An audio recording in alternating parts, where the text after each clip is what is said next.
Hey kids, it's Mr. Adam. Books can provide some of the best adventures you'll ever go on. Today we're reading Cloudy with a Chance of Meatballs by Judy Barrett.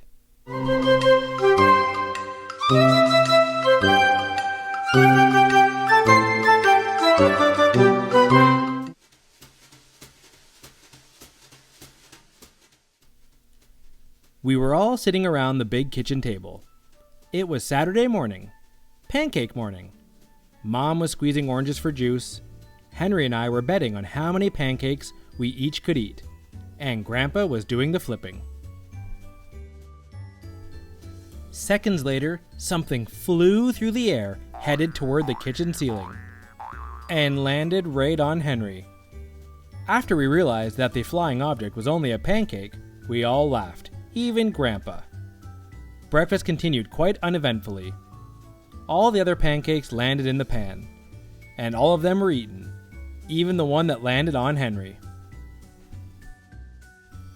That night, touched off by the pancake incident at breakfast, Grandpa told us the best tall tale bedtime story he'd ever told. Across an ocean, over lots of huge bumpy mountains, across 3 hot deserts and 1 smaller ocean, there lay the tiny town of Chew and Swallow. In most ways, it was very much like any other tiny town. It had a main street lined with stores, houses with trees and gardens around them, a schoolhouse, about 300 people, and some assorted cats and dogs. But there were no food stores in the town of Chew and Swallow. They didn't need any. The sky supplied all the food they could possibly want. The only thing that was really different about Chew and Swallow was its weather. It came 3 times a day, at breakfast, lunch, and dinner.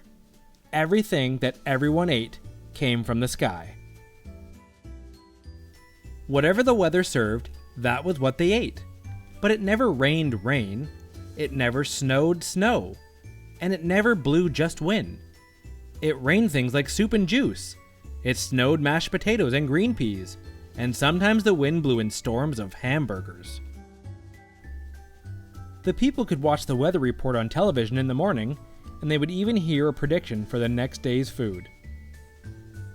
When the townspeople went outside, they carried their plates, cups, glasses, forks, spoons, knives, and napkins with them. That way, they would always be prepared for any kind of weather. If there were leftovers, and there usually were, the people took them home and put them in the refrigerators in case they got hungry between meals. The menu varied. By the time they woke up in the morning, breakfast was coming down. After a brief shower of orange juice, low clouds of sunny-side-up eggs moved in, followed by pieces of toast. Butter and jelly sprinkled down for the toast, and most of the time it rained milk afterwards. For lunch one day, frankfurters, already in their rolls, blew in from the northwest at about 5 miles an hour. There were mustard clouds nearby.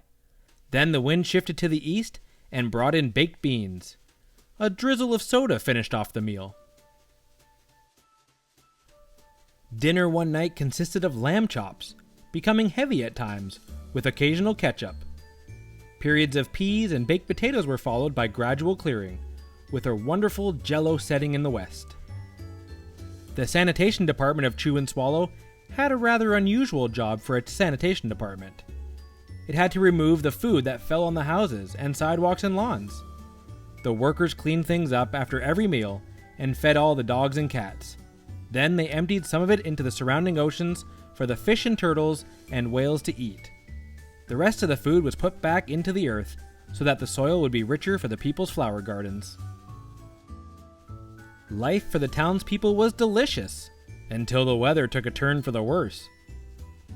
One day there was nothing but Gorgonzola cheese all day long. The next day there was only broccoli, all overcooked. And the next day there were Brussels sprouts and peanut butter with mayonnaise. Another day there was pea soup fog. No one could see where they were going, and they could barely find the rest of the meal that got stuck in the fog. The food was getting larger and larger, and so were the portions. The people were getting frightened. Violent storms blew up frequently. Awful things were happening. One Tuesday, there was a hurricane of bread and rolls all day long and into the night. There were soft rolls and hard rolls, some with seeds and some without. There was white bread and rye and whole wheat toast. Most of it was larger than they'd ever seen bread and rolls before. It was a terrible day. Everyone had to stay indoors. Roofs were damaged, and the sanitation department was beside itself. The mess took the workers 4 days to clean up, and the sea was full of floating rolls. To help out, the people piled up as much bread as they could in their backyards. The birds picked at it a bit, but it just stayed there and got staler and staler.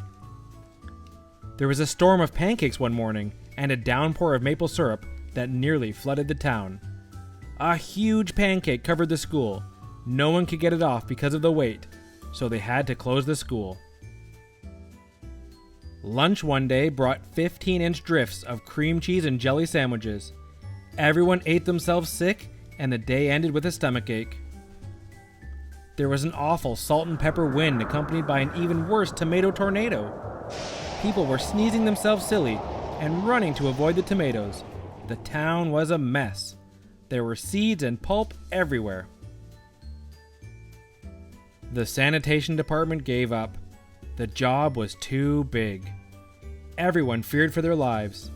They couldn't go outside most of the time.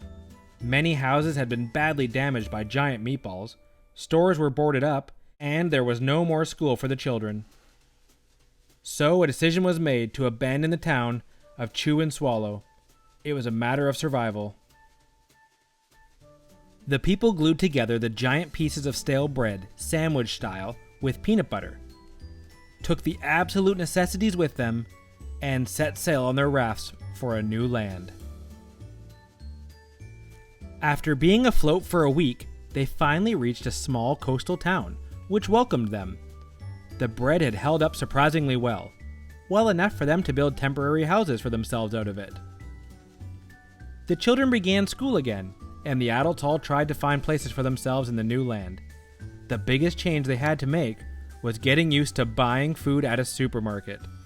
They found it odd that the food was kept on shelves, packaged in boxes, cans, and bottles. Meat that had to be cooked was kept in large refrigerators. Nothing came down from the sky except rain and snow. The clouds above their heads were not made of fried eggs.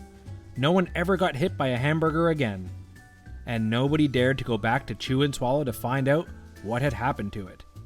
They were too afraid. Henry and I were awake until the very end of Grandpa's story. I remember his goodnight kiss. The next morning, we woke up to see snow falling outside our window. We ran downstairs for breakfast and ate it a little faster than usual so we could go sledding with Grandpa. It's funny, but even as we were sliding down the hill, we thought we saw a giant pat of butter at the top, and we could almost smell mashed potatoes. The end. Thanks for reading a book with me today. Don't forget to like and subscribe so you don't miss out on any of Mr. Adams' adventures.